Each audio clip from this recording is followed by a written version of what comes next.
Part 5 ఇవన్నీ కృష్ణ ఉంచుతామా వద్దు guys వద్దు.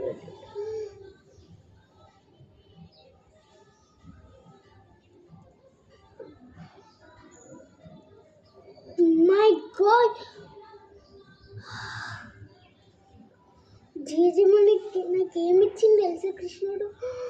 Thank you God, thank you. Oh my God, shells, the legendary shells.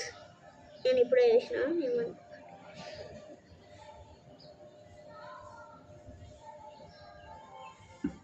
God will give me shells. Thank you God. It was best. ఇంకా చూడండి guys, ఉండవండి guys, part 5 వచ్చుకో. Shells ఇచ్చిళ్ళు మా దగ్గర ఎక్కడ కొరకలే, steel operation.